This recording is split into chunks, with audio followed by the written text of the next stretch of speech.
Good evening, good evening, good evening. And we are here on another marvelous Wednesday. It was here with the weather feeling good. And I am here with my man coming all the way from South Bend, bending air as usual, all the way from where the Hoosiers, national champs, won in the backyard on the other side of town of his Notre Dame Fighting Irish. Good evening, post game. Appreciate you joining. How's it going for you this evening, sir? Hey, it is beautiful, man. It's always a great time when we get together. Got the nice what ifs tonight, and I hope the people enjoy because we enjoy doing this for y'all. How you doing tonight, Moss? I feel marvelous. Man, I'm feeling pretty good, man. And when you think about that applause, man, I know last week it came, like right in between after. I just be wanting the people to hear your echo in the room because it's moving, man. And I'm very blessed.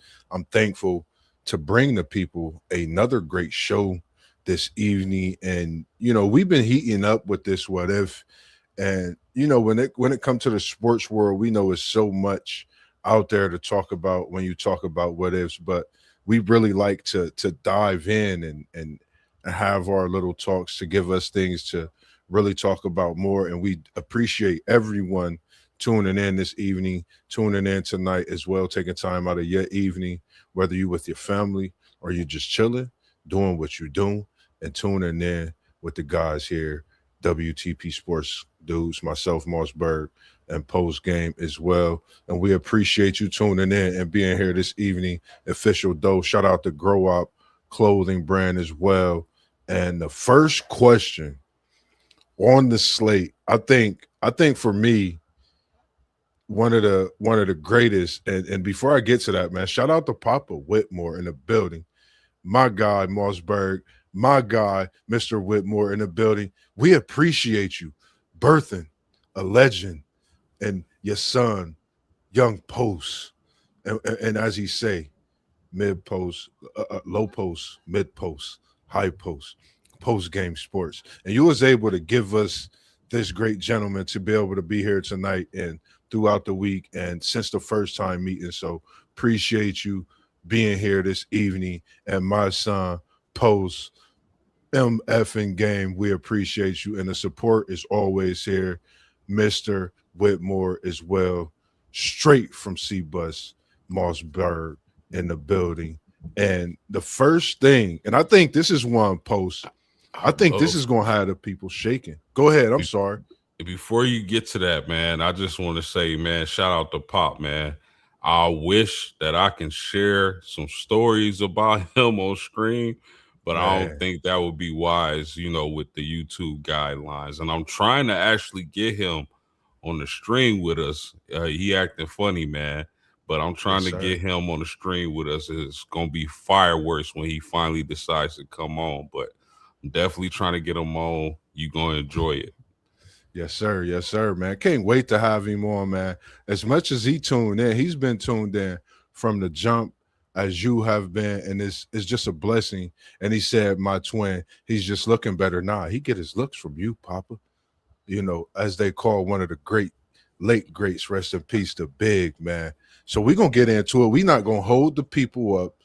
My guy, there's time left before this decision come. I don't know if anyone heard any news. I haven't heard any news. I've been in the news about it.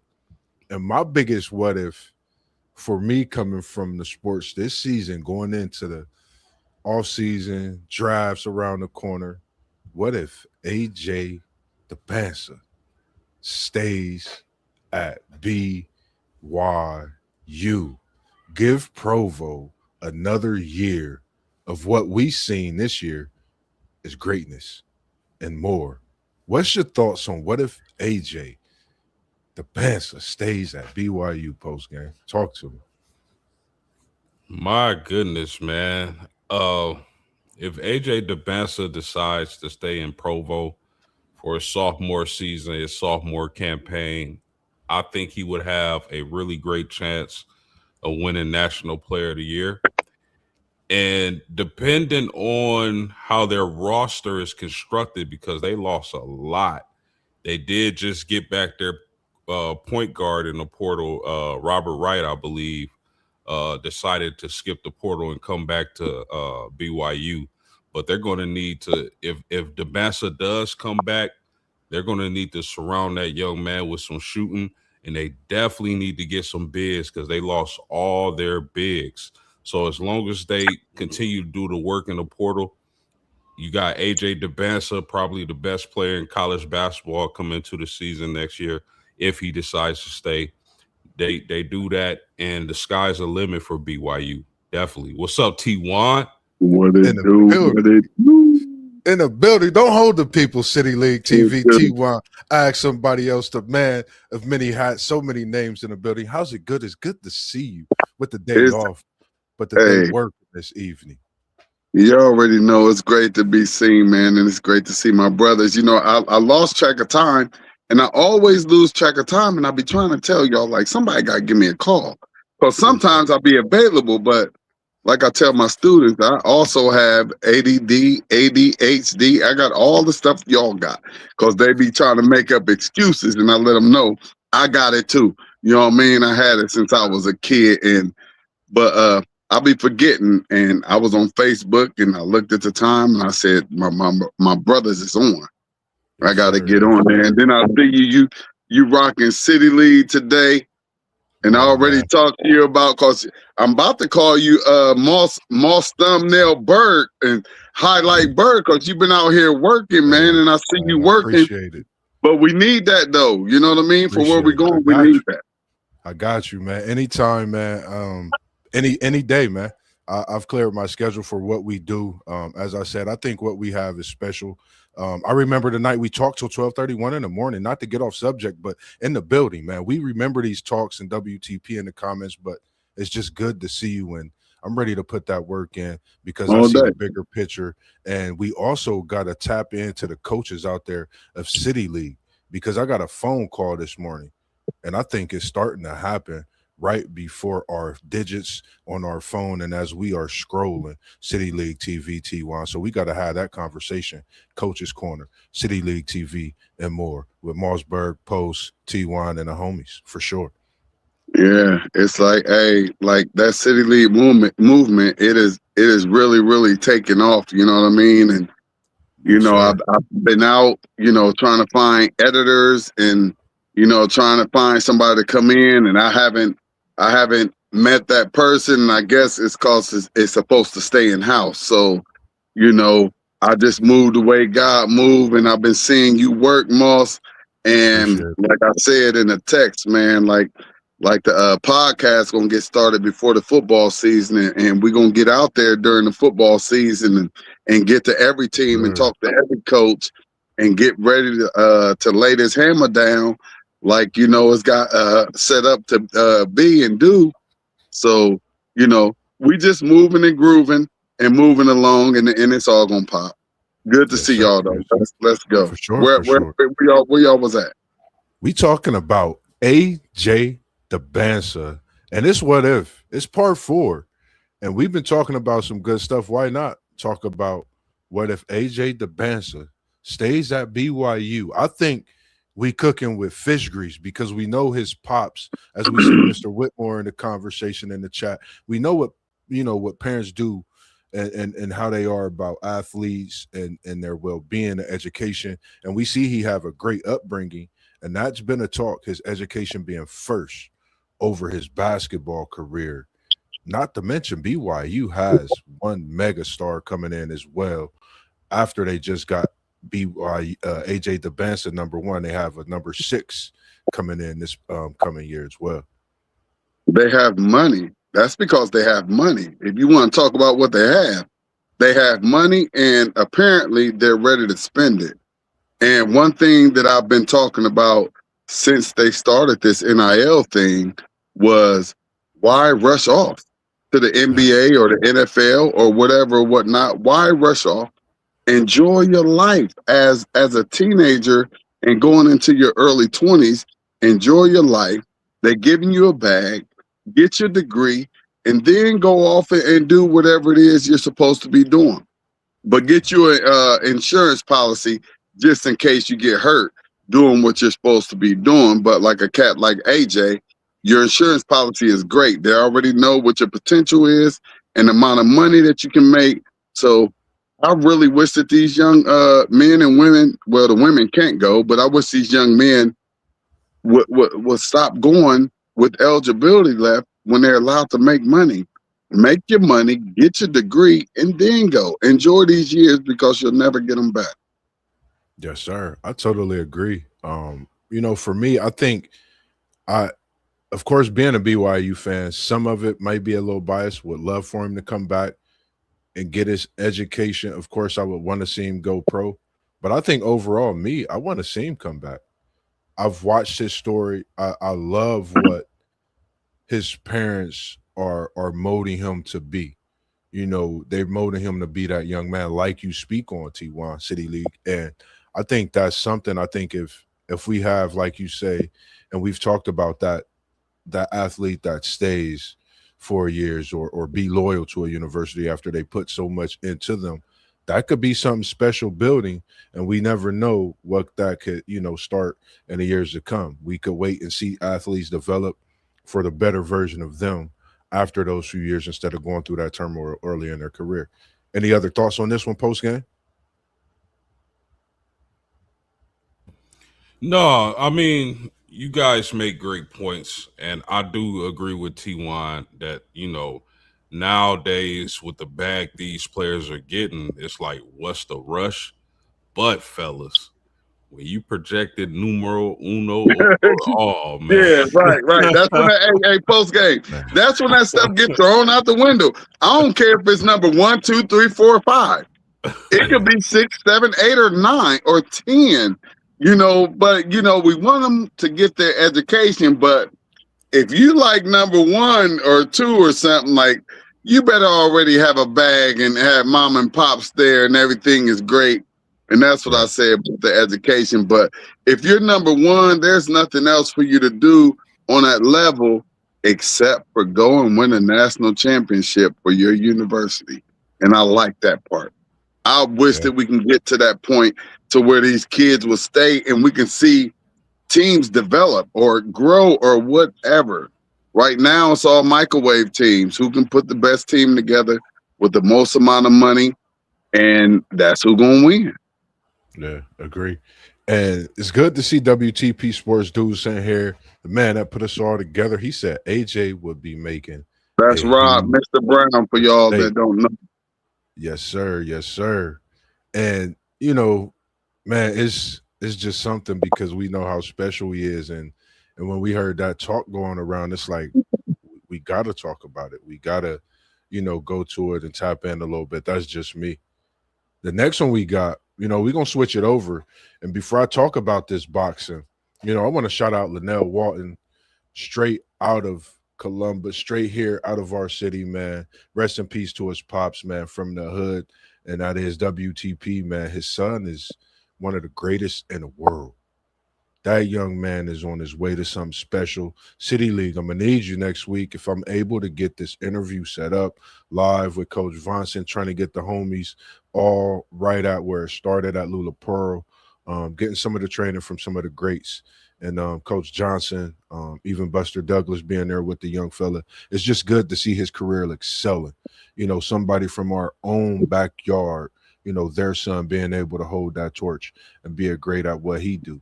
But we tapping in to another great. Let me know. I got you. Another great and another legend. And I watched many stories on this, and I thought, why not talk about it? What if we didn't get robbed of Ali's prime? And post game came to me with this one. And, I watched the story so many times, and I was like, we got to talk about it. I think it's the best thing since sliced bread to talk about it. I haven't really heard it talked about much myself. But what do you guys think? And I'm going to start with you, T1. What if we didn't get robbed of Ali's prime?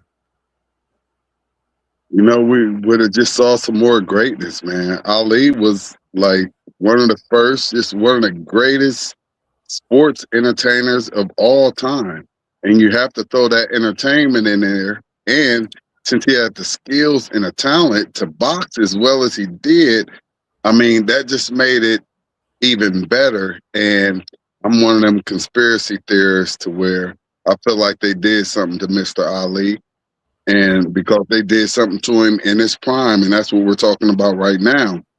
About what if that wouldn't have happened? You know, he didn't want to go fight in some type of war that had absolutely nothing to do with him, nor his profession, and you know, that point killed his career. It didn't really kill it, but it set it back and didn't put him at the level to where he could have been because he was also an activist, you know, which, you know, we need those nowadays. And if they wouldn't have killed that, there's no telling. And I believe he probably would still be alive if they wouldn't have, did whatever it was that they did. Which was, first of all, just setting him back for not going and fighting in a war that he didn't believe in. Yeah, agree. What's your thoughts on this one, Post Game? 100%. This is one of the things, like, when I was younger, it pissed me off. You know, this is one of the sports topics that pissed me off when I was younger. Because I feel like, had he not been robbed of those 3.5 years where he rode the bench, he go from the biggest athlete, the biggest star in the world, to sitting out 3.5 years. What we saw was when he got back in the ring. First of all, this is a heavyweight that's moving like he's 150 pounds. Float like a butterfly, sting like a bee. Rumble, young man, rumble. Right. So when he got back, he couldn't move his feet like he used to do. He wasn't as light. He wasn't as quick. And I personally felt like his big advantage fighting at heavyweight was his quickness, his foot speed, right? Yeah. That was gone. That was gone when he got back. He was a totally different fighter. So if you telling me he never takes those 3.5 years off, I don't know if he loses up until he gets to the latter part of his boxing career. Like the first fight with Smoking Joe, I don't think he loses that. So you talk about greatness, this guy would have reigned for even longer had he stayed active, he stayed boxing. His quickness wouldn't have left as quick because he's in the gym, he's fighting. So there's that. So if Muhammad Ali doesn't take those 3.5 years off, man, we see a whole nother level of greatness in heavyweight boxing, fellas. Yeah, I agree. Yeah, man. It's crazy because the way you feel, Post, I felt the same way when I first, watched the story. And I was a big Malcolm X fan, so seeing, Ali at that time, what he went through, like you said, like T1 said, you talking about float like a butterfly, sting like a bee, 150, and him being a heavyweight. I don't even think, for us to talk about still this day, man, to the greatest, rest in peace, man, Ali, and what he did for boxing, for him to have those years off. Imagine if he would have had those years, what the boxing world would look like today. Who would be considered not just the greatest of all time, but what would that ranking look like? You got Ali, you got so many other greats in that time, to where we still talk about Ali, and he got robbed of 3 years of when he was moving into his prime. So it was just a great thing, to be blessed with what we were able to see. But then again, what we couldn't see was the biggest thing, I feel like, when it come to thinking about Ali, his boxing career, and what he was to the boxing world and to the world itself, so much more. And we got one for you since we got Parlay Poe. We appreciate you tuning in, Parlay Poe, as well. And we're going to come your way right now. We coming right but hold up, though, Moss. Hold up, though, Moss. Any other thoughts? Ali, real quick before we go, here's the real thing, though. it became bigger than boxing because Ali was educated. You know what I mean? Educated within life and about life. So what happened was they had to silence him. And that is where the biggest effect came in at. When they silenced Ali and put him away at a time when he was opening up eyes. So that's the biggest thing that happened with Ali. And that's why, I don't like how it the end part of his life was, because me personally, I trust pretty much no one in America now. You know what I mean? And I just feel like that something was done to that man at a time in his life where he was most powerful, and it affected the rest of his life and his career. Rest in peace to the Muhammad Ali. Man, yes, sir. Yes, sir. Any closing thoughts on this one, real quick, before we go to the next one? Yeah, Go ahead.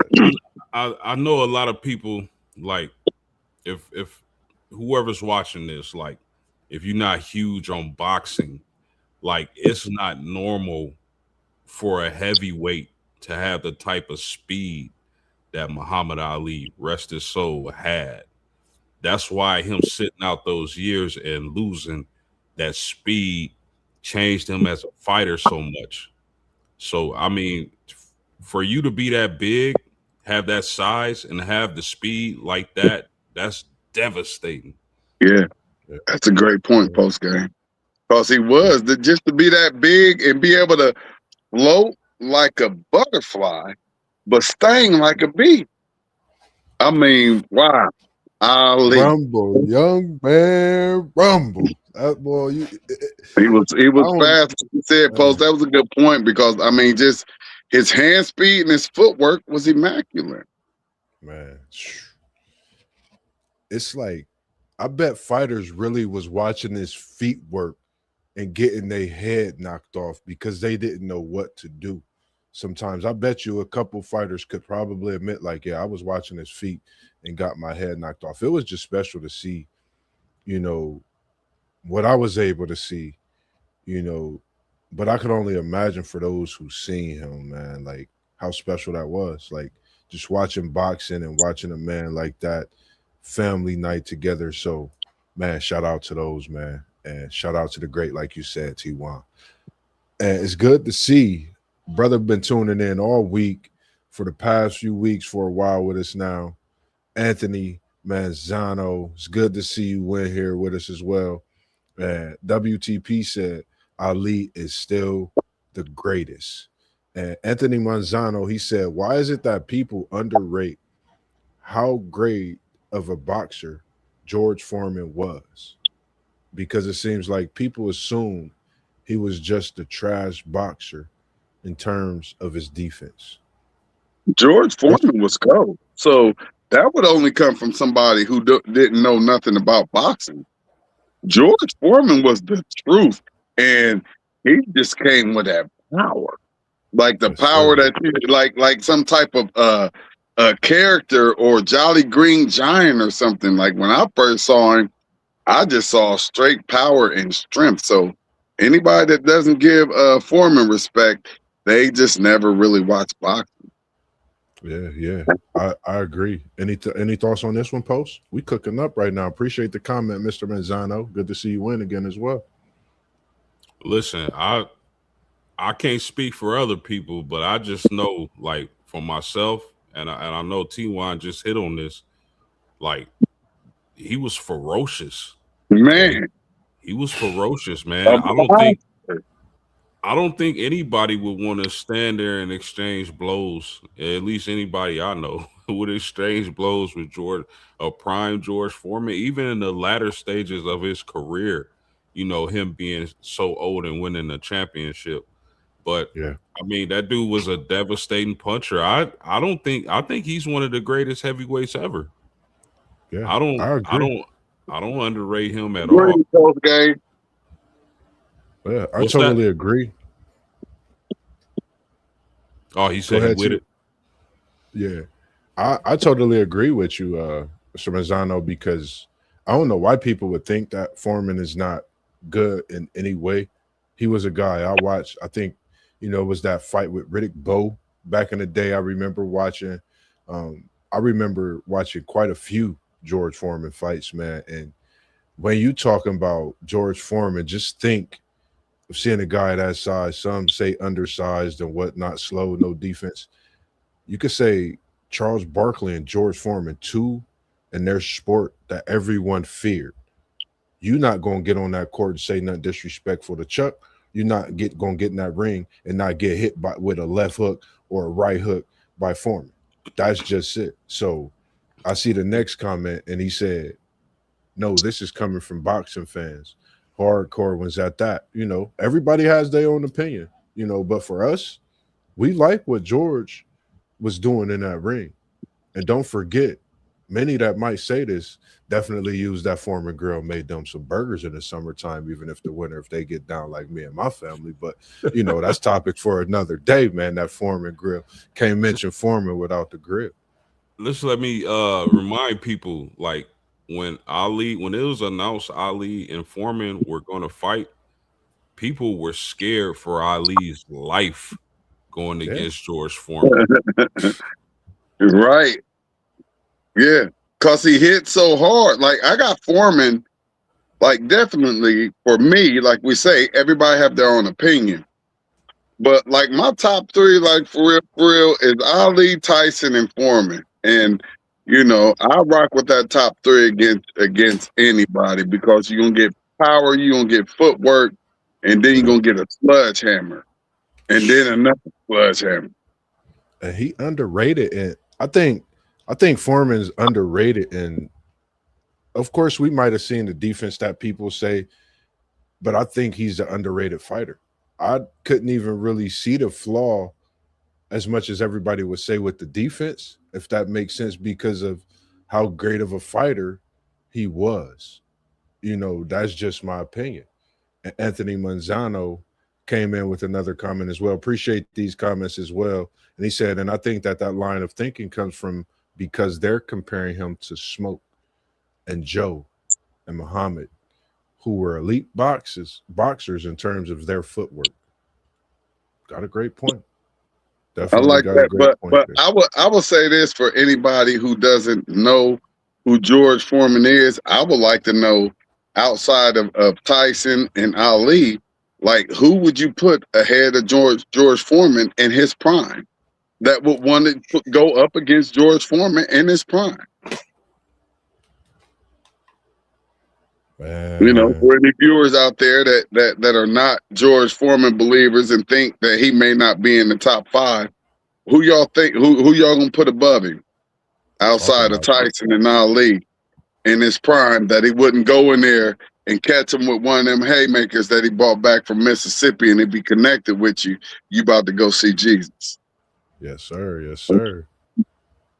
And another one, he said, it's hilarious. You should bring that up. My generation says Tyson Fury will dominate George. We going Anthony Mazzano, definitely tap into the WTPSportsDudes.com. Send us an email. Unc is in the chat. Definitely send him an email. We could get you on the show. We could set something up because we got some boxing shows that we definitely want to attack with more talks as well. And Unc, we appreciate you tuning in this evening as well through your busy schedule. And he said he probably definitely outside of most people's top 5 to 10. Man, but Fury, he bullied people because he was so big. You know what I mean? Mm-hmm. Like, what nobody gonna bully George Foreman? I'm sorry. You're not going to bully him, and if you get caught slipping, you're going night-night. And he knew how to play defense. He can get up in there and rock with you and cover himself. That's the part of boxing that people don't think about, is the defensive part. Like that gypsy genie, whatever they call him or whatnot, he's mainly offensive. You got to think about that defensive part of the game. And them old school cats knew how to cover themselves up and defend and wait and wait for that shot and lay you. And that's a great point. Let me add this too, man. Fury lacks punching power. Mm, Fury talk that lacks punching power, man. I think a talk. more comparable heavyweight would be maybe a Lennox Lewis. Lennox Lewis was bad. Yeah, he was bad, but I'm taking Prime George all day. Prime George gonna put Lennox down. Oh yeah, I'll take Prime George, but I think he would be a better. Lennox was cold though. He But would, I feel you. yeah, I get what you're saying completely. Because Lennox was a great heavyweight fighter, and Yeah, you can't yeah. put nothing past him. He was a great heavyweight fighter, regardless of who he went in there in the ring with. He was going to perform, and you was going to be happy with the outcome and his performance. So I'm rocking with that. I agree. I agree. And we appreciate everyone tuning in this evening, rocking with the guys here at WTP Sports Dudes, post game, MossBurgh, City League TV. And we see you in the building, Parlay Poe. And we're going to say rest in peace to one of the GOATs of your team, that Go Blue, that Michigan squad. And I was thinking about it. There's a lot of thoughts in the chat. What if Roy Tarpley? And I put the question mark because there's so many things, so many talks.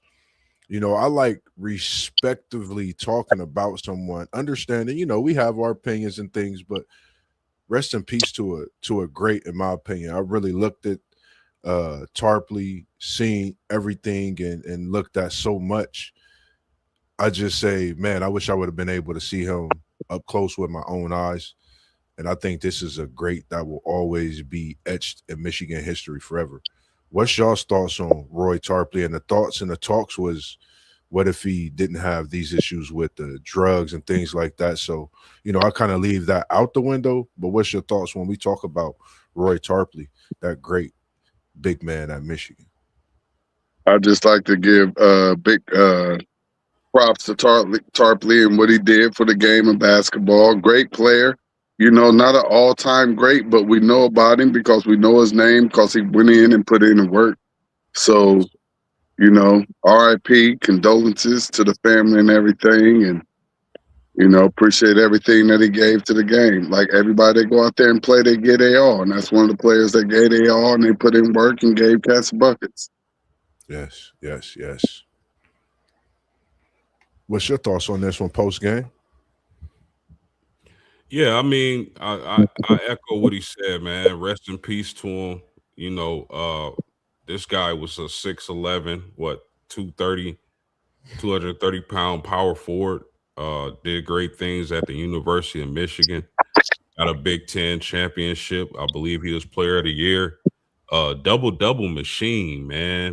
Double machine, and just couldn't overcome the demons, to stay in the NBA and compete against the power forwards of that time. You think about a young Charles Barkley, a young Karl Malone. I think he would have been right there.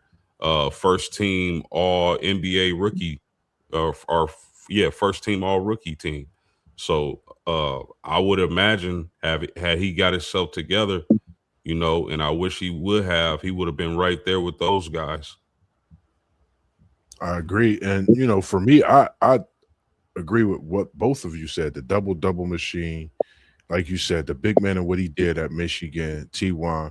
Because when I seen him, I was like, wow, you go from 5 points a game as a freshman, and at a senior, you averaging 20, rebounding off the charts. And like you said, Post, it's tough when you had different demons inside of you. And, well wishes to the family, because I'm not trying to say anything negative. We not trying to say anything negative. It's just good to see some of the great history that we actually blessed that, for me, I wasn't able to see. And when I looked at this resume, when you go to the University of Michigan and you start for your last 2 years, regardless of what class you win, 61 of 63, and you don't play because of an injury in those couple games, that let me know how great of a player you were. And it's just good to see that the years and what he did while at the University of Michigan. So for me, it was just something special and watching what he did. And WTP, chimed in with us this evening as he's been watching throughout the show. And he said I was Roy. He said I was Roy Tarpley Poe on Parlay Poe's basketball court and backyard. The real Tarpley was unstoppable, and so was I, with the laughing emojis. And Unc was definitely a hooper. I'm one at my age. I was able to be one of the young guys to play with him and benefit from a lot, just being on this team, getting the ball, and so many things. But yeah, I totally agree with Unc. I know Parlay Poe might be watching, seeing if he had a comment coming right to yours as well, Anthony. Hey, Any yo, other closing thoughts? I was 53 years old when I knew that Roy Tarpley was came from Michigan. Yeah, yeah. I being in So, this group. No, go ahead. Go ahead. My bad. My bad. no, I said that's what's up. I ain't know where I knew of him in the NFL. I mean NBA. That's why I know of him from the NBA. So y'all giving him his blue accolades and all of that stuff. I never knew it because I don't care much about him. Yeah. And then when you speak of the NBA, the crazy thing is, you go from 7.5 points your first year. In that fourth year, you at 20.4.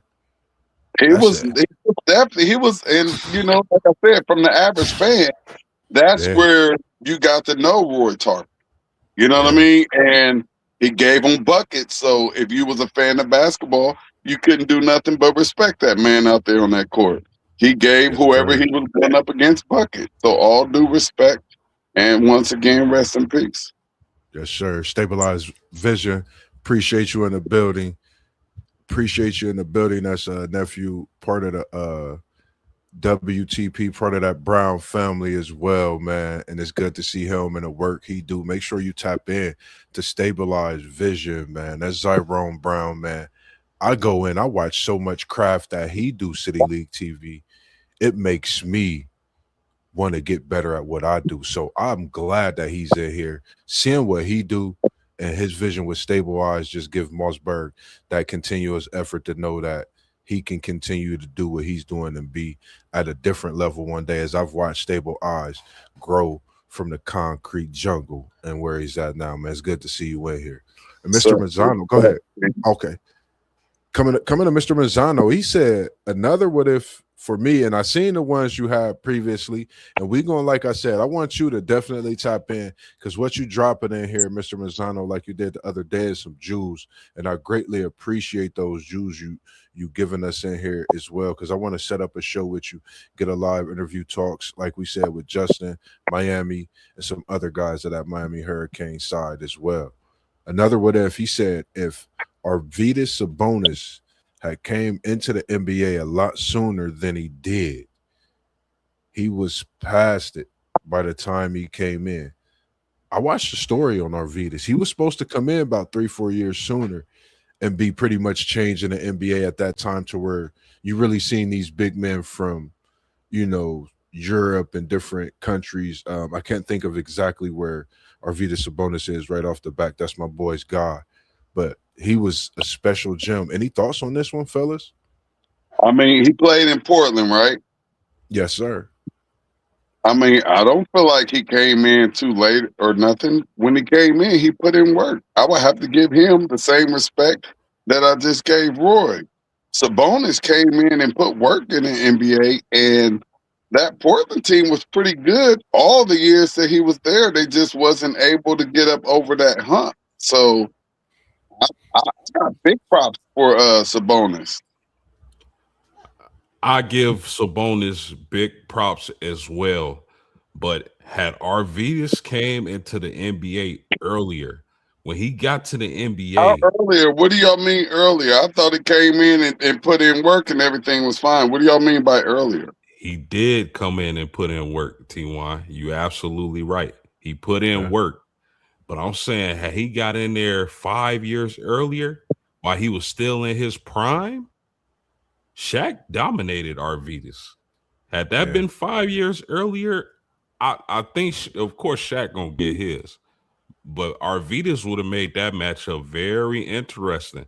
And I'll say this: if you think Jokic is a great passer, which he Man. is, I think Arvidas was a better passer. Sabonis was just he was all around cold. But I'm a little confused with the.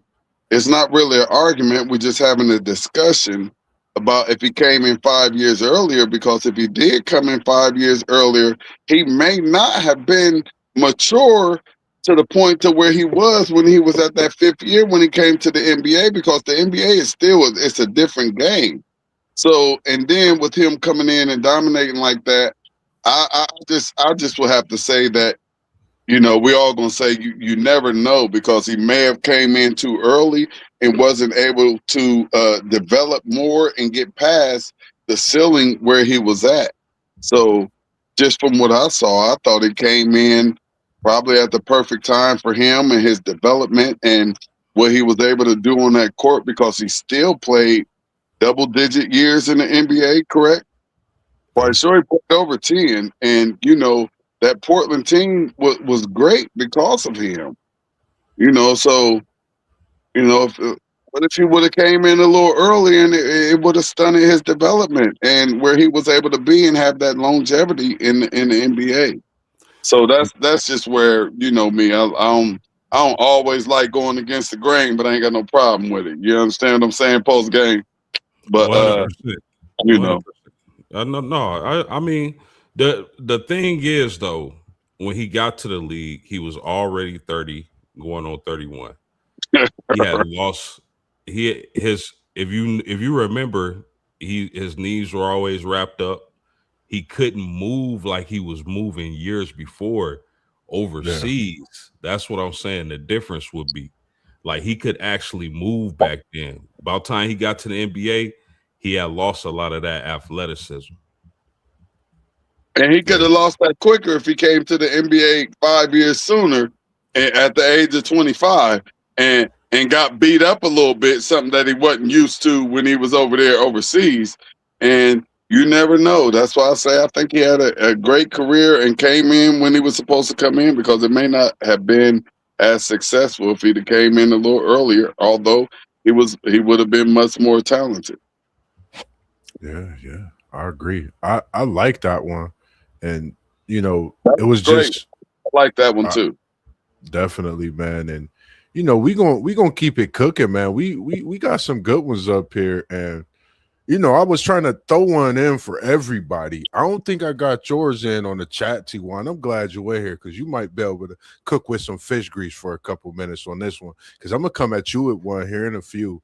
But I'm coming at WTP Sports Dudes. What if Colt McCoy didn't get hurt in 2009? Texas versus Alabama. Look at you, Unc. I know you ready to cook with fish grease on this one because y'all got them horns here in some months. Y'all already prepping over there at the shoot for it. I hope you ain't fall asleep on us talk about Hey, these I'm horns. asleep. I'm asleep. I'm asleep. What's your I don't what's your know thoughts what on this? happened, but I'm asleep. I don't know what just happened. Coke McCoy, Texas, 2020, 2026. I don't know what just happened right now. I think we just got I don't know what just happened to our podcast right now. We it's some more into this one because for me, it's been some Hold on, time out. We changing. said what if Coke McCoy? Like that's where we got to get together.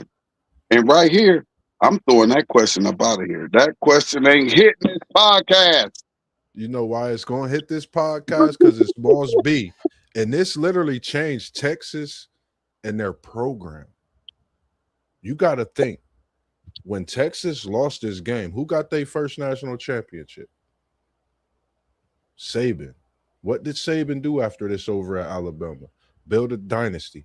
What did Texas go through? Losing seasons. Talk to me post game. What's your thoughts on this one? I think they would have defeated Alabama in the national championship game.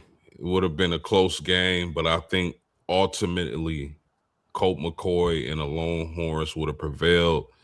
And our man Rob of WTP Sports News probably would have did a few backflips, you know, jumped through the roof. Would have had to get roof repairs because he jumping like Jordan because Texas won the chip that season. But it would have changed a lot of things. Maybe Saban doesn't get that momentum he needs to have the crazy recruiting classes moving forward. Maybe it takes a little more time to develop that dynasty in Alabama. So it would have changed a lot of things. That Texas team has some players on it, man. I believe that's the team with Earl Thomas, right, Moss? Y'all Yes, remember? sir. Yes, Yeah, I sir. think Earl I Thomas. personally think, and then for him to go out so early in the game, I believe it would have been a back and forth close game, and at the end of the game, Texas would have pulled it out. So let's do this.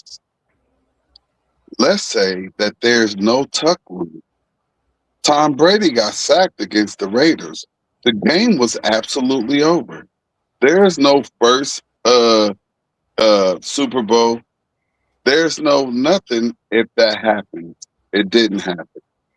I was a Raider fan, but I still was Bengals and Browns back then. But Raiders and Steelers were my first love. Those were my first teams before I knew that I was from Ohio and I should be rooting for my teams. But those were my first teams, and that like still haunts me as a young Raiders fan because if you take that out of the equation, there is no dynasty for New England. And then we can fast forward some other years and take some airs and put some extra air into the ball and take away cameras and do all of this and all of that. The dynasties are going to be what the dynasties are. Whoever they want to start this dynasty, they're going to make sure that they start the dynasty. And ain't nothing nobody can do about it. I'm 1,000,000% behind you on that tuck rule. That was the biggest bowl of BS they ever fed the people. The game was over. The game was absolutely over. Absolutely over. Because of that call right there. They were able to win their first of many Super Bowls. Facts. Yeah. And the that next wasn't anybody getting injured. Yeah. Sorry I to agree. switch it up a little bit, but you No. know, when I hear the ifs and buts, you know, my high school basketball coach, Dick Ricketts, 88 and 90, if ifs and buts was candy and nuts, it'd be Christmas every day. First time I ever heard it was from that man. Yes, sir. But not, one thing with me, man, I love when we get on here because we could just do what we do. The what ifs is always good with MossBurgh. So when you chiming in with the what if, I might have had something to say about the same what if. And when you bring that in on the Flatergate, that was one me and post game definitely wanted to, itch our way back into sometime because we definitely have like a slew of them. But I try to, I don't know, it'd be some tough, some I want to jump to. But at the end of the day, I definitely like that one as well. And for mine, and WTP, he did come in, he chimes in, he said, Texas blows Bama out. They had no answer for shit. Oh my goodness, man! You know what? I totally. Y'all wonder forgot why that I brought team. this on here. Y'all forget this Colt McCoy team beat Ohio State. I totally something forgot before that that. team had Will Shipley, man. I totally Yeah. forgot. Yeah. But time out. Well, y'all want to go back to Colt and all that, and we can do all of the what ifs in the world that we want to. So everybody want to forget just a few years ago, there was a play that happened in the end zone in that Ohio State and Georgia game when it was clearly a personal foul, and that defensive player from Georgia should have been thrown out the game, and Ohio State would have had the ball at about the 1 yard line. Like, we don't want to talk about no ifs and ands and buts where that was supposed to be Ryan Day's first national championship. Y'all better stop it. And everybody watched the game. Everybody saw Jeremiah Smith get absolutely clobbered in a defensive position. The commentator said, yep, he's out of there. It's going down. But since the almighty ones of the sports world said we're not going to do it, and this wasn't even an injury, and y'all going to bring an injury in front of Mr. Columbus, Mr. Buckeye, Mr. OH to the I to the Izzo, and y'all want to talk about some Texas dude that was hurt? And we got our player knocked out the game. And if you do that, we up like 24 points, and there's absolutely no way for you to come back. Y'all better stop it. Don't start with me. I've been chilling. We've been talking about boxing. We've been chilling. We've been talking about BYU. So we've been chilling. And y'all don't get me started, man. When it comes to this Texas and Colt McCoy, listen to me real quick. They not only was 16 and 21 after this, they're just now getting their feet back under a whole new head coach, Sark.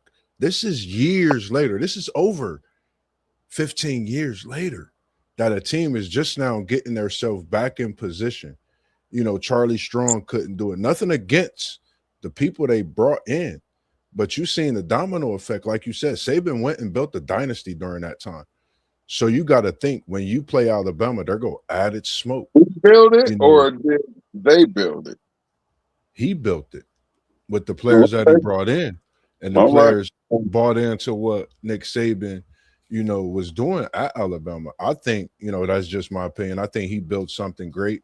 It was already what it was before he got there. He watched and learned so much. So that's what I would say with that one for myself. Outside of that, I do have one for you, T1, but I'm gonna wait for a minute. I'm gonna wait for 1 minute, and I'm gonna go to one. I'm a little heated right now, and I'm ready to get excited. What if for you, since we got the Buckeye in the building, and I'm gonna come to you last. What if Ohio State played Michigan in the COVID season? It's been on my mind. You know, I thought about it a lot. You know, I know we've talked about it. What if Ohio State played Michigan in the COVID season? It was talks they didn't have enough players, all these other things. What if they played them? There's a reason why Michigan didn't want to play, and it is what it is. And that's enough for real people to know and understand what really happened. Michigan said, "No, we're not going to do this," and that's what happened. And we didn't get to play the game. What's your thoughts on this one, folks? Just throwing that one in there real quick. Man, what if Ohio State and Michigan played that year? And mind you, Ryan Day said he was going to hang 100 on her hairball. Oh, hairball. Because they was going. Hey, look, they was going to go. And look, it was like the beef was real, and he was like, "I'm gonna hang 100," and they bowed out like, nah, we sick." The dog ate our playbook. Unheard of. Ohio State, Michigan. I don't care if you got 11 walk-ons out there. You play that game. Stop playing around, man. Well, there you go. You heard it from the Big Ten guy himself. So there next one. The next one, if I had, and you know, before we get out of here, this was the last one I have for such a slight short selection this week. Because I'm gonna switch it up a little bit next week, but this week just had a slight selection on a few. What if Drew Brees did not leave San Diego? What if he didn't leave San Diego to go to New Orleans? What's your thoughts on this one? I'm gonna come to you first, Post. What's your thoughts on this one? Drew Brees, San Diego, New Orleans.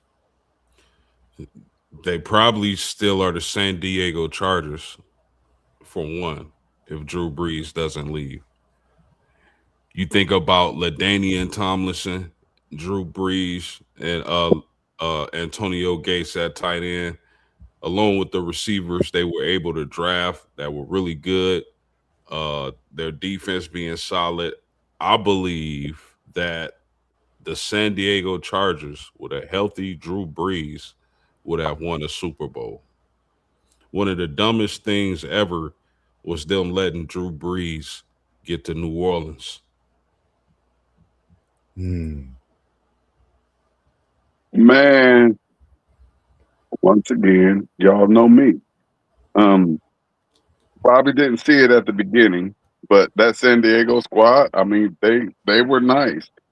Freak injury, send him to New Orleans. New Orleans get the hurricane. New Orleans get a Super Bowl.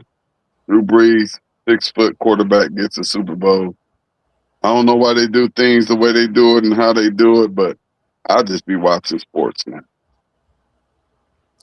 Chimed in. He said that it would have been the same, and I just, for me, I feel the same as far as in like just seeing him leave.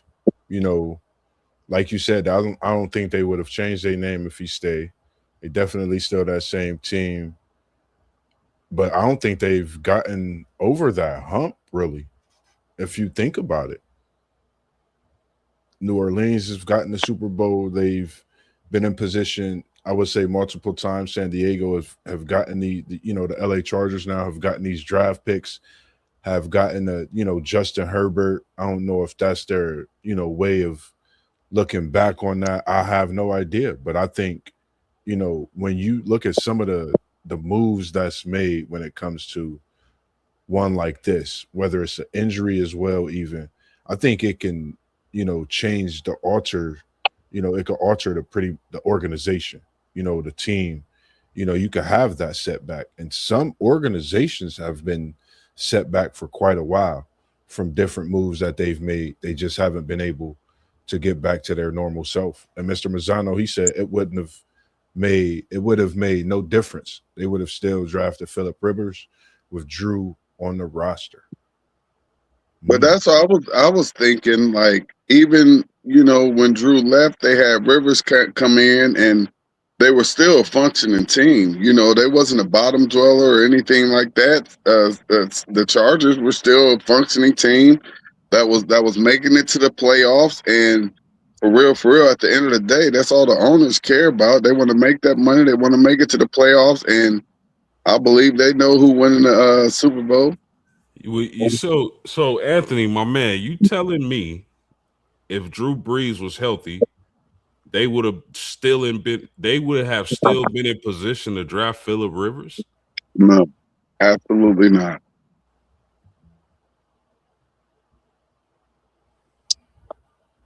That would have been tough. I don't think that would have been any way, for them to make that drive at that point. And you could go ahead. We got Mr. Manzano. He said he got a what if for you for Ohio State, T1. We just waiting for him to get that what if real quick. But as you Come on with getting it. that in, we definitely appreciate everyone tuning in. My shout out to you guys, man. I appreciate y'all coming in, man, this evening. Joining your boy MossBurgh on part 4 of the What If Wednesday series, and looking to try to see what everybody's schedule gonna be like in the coming weeks. See how the NASCAR is actually going. Because I want to definitely jump in some of these different streams we've been having throughout the busy schedule, myself. And like you said, T1, we definitely going to get together because we might have to go see some of the boys high school volleyball this season over at the land. My schedule is crazy, and I'm hoping that at the very least to be able to hopefully I'll get the championship information, and if I don't get to make it out, which I really would like to be able to make it out to, if not a couple of these games, but people don't know what it takes to get out here and be out here from August all the way to like March and burning up all of this gas and stuff and burning up all of this energy, man. Hey, that took a whole lot up out of me, man. Yes, sir, man. I definitely agree, man. Make sure y'all tune in, man. Y'all hit us, man. All the proceeds, man, to go to what we do and what we bring into you, the people, not just of our city, but all across the world when it comes to those sports streams you seeing on City League TV, Level Up Sports Town. We're gonna be sending and working with some with post game. Hopefully, I could get there this summer, this spring into the summer, and be in Indiana this year, which we already been talking about as well. And T1, we coming straight at you. We talking about 2001 in the building. Hold on, T1. Let me drop a little ball That's when for my you real quick. son was born, man. That was a beautiful year, man. What y'all want to Mr. talk about? Mr. Manzano, he said, what were they thinking when they called the abominable pass interference call. Miami Hurricanes versus Ohio State I Buckeyes. mean, they slowed it down. Just Miami just got excited. They slowed it down, and they showed the defender already had Gamble wrapped up before the ball was even anywhere in his vicinity to catch it. Miami just prematurely got excited, and I mean, it was a great game. But guess what happened after that? Miami had an opportunity to go and extend the overtime. That's what people, when they want to talk about it, they forget that part. Like, you had the same opportunity that we had. So we had the opportunity to extend overtime. We went and did that. You know what I mean? And then they gave them the opportunity to extend it in overtime, and they wasn't able to do it. Our defense stood tall, and there was nothing that they could do. Yeah, that's one for the ages, man. I Same can't. thing we did against Texas when it wasn't even overtime, but we were at it was a crucial moment in that game, and our defense stood up. It don't matter what you talk about, anything that went on or happened in a game. Do what you're supposed to do, and see what happens. And our defense stood strong, and we was able to get that national championship that everybody thought Miami was going to get. Everybody thought that this was the best college football team that anybody had ever seen. And, we put an end to that. And I got my story to where, it was years later, and I'm talking like 20 years later. I'm in Miami. I got my Ohio State stuff on. And a cat rode down the street in a big white Suburban.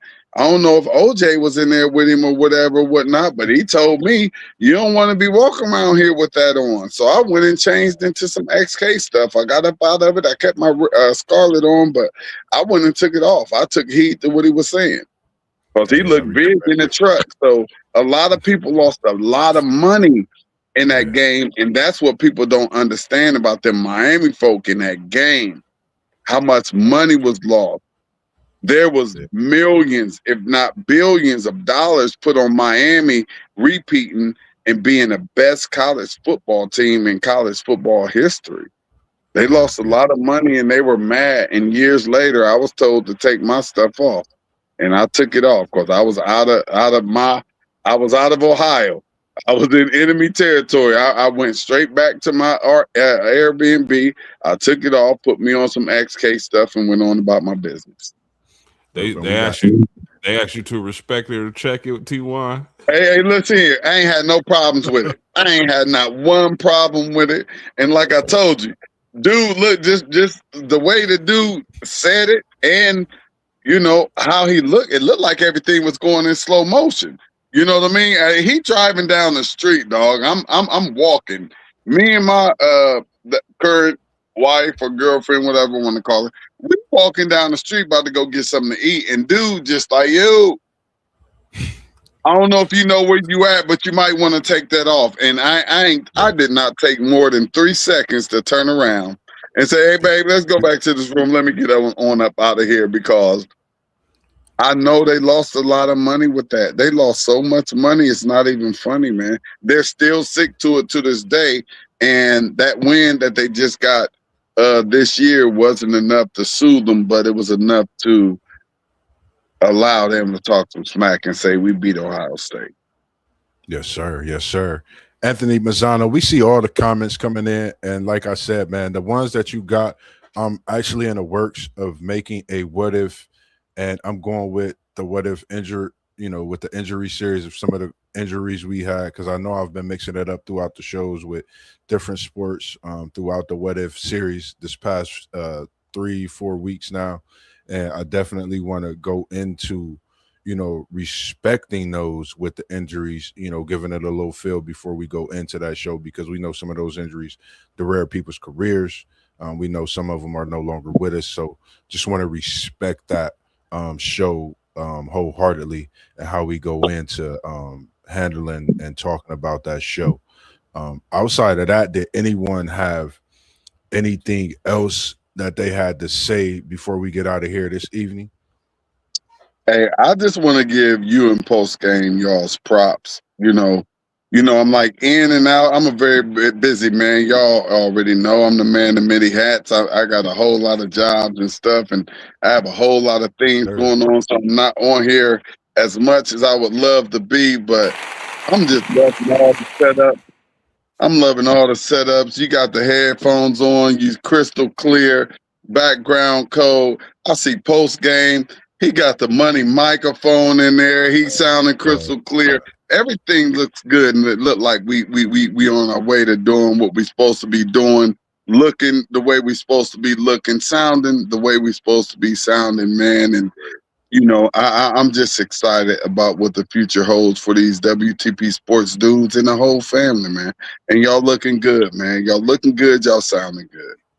Yes, sir, man. Appreciate it. Mr. Mazzano, he said, we will be doing a NFL. I was about to get to you, man. This weekend, appreciate you post game. We got that NFL draft stream coming to you live, 9 a.m. When I say you need to have your coffee at 8:30, you need to have it brewing at 8:15. You need to have your setup going because we coming to you live at 9 a.m. Saturday. As for MossBurgh, I'm gonna jump in and out the stream that day. I might have to mute my mic and go live from KT's Eats because we're gonna be cooking up this weekend, another good weekend with what we've been doing with KT's Good Eats, man. And we appreciate everything you bring to the show and do for us as well as everybody else, man. You see all the names at the bottom. T1, as SEC Sean did yesterday, man. I like the way he gave everybody that open mic before we got out of here. So as we do and make things better by, diving in, you get better by doing things that you see could to make it better, man. I'm gonna give you the floor. I'm gonna give Post the floor, and then I'm gonna say a few things, and we're gonna get up out of here for the evening, man. And we appreciate everybody tuning in and staying with us this evening. I'm gonna start with you, Post. Anything you want to tell the people? I know tomorrow is Thursday evening. Yeah, tomorrow, Thursday evening, 7:45, same place, same times. We playing Respect It or Check It. Make sure y'all here. Y'all don't want to miss it. Salute the T1. I appreciate those words, man. You the seasoning to the noodle packet, man. So we would love to have you back on as much as possible. We know you busy. To Anthony Mazzano, we really appreciate you. But I would ask what would have happened if Salvador Lopez didn't die.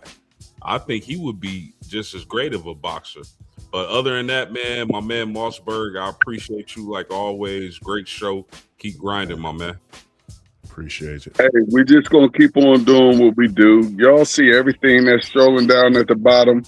And I don't know why they ain't fixed it yet, but City League TV is also on YouTube, just like all of our other platforms. But we're not so much concerned with that just yet. But we will be getting this thing kicked off before the start of the new school year with bigger and better live action highlights, highlight clips, stats, and all of them great things, man. So just follow everybody down there at the bottom and continue to support us and show us love.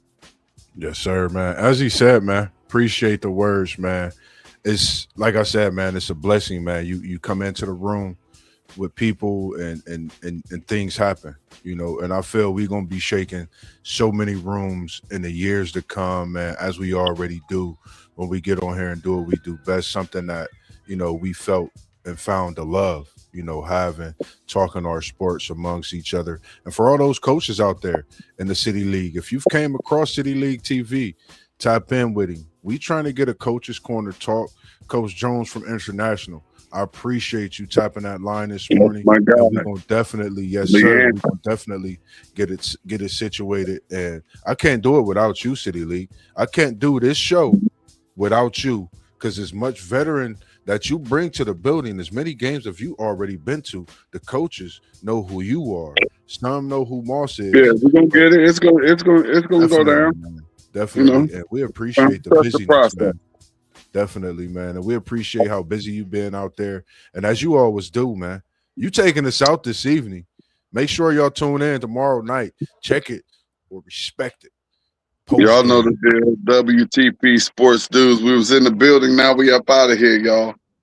Peace out. We love y'all, and it ain't nothing you could do about it. Yes, sir.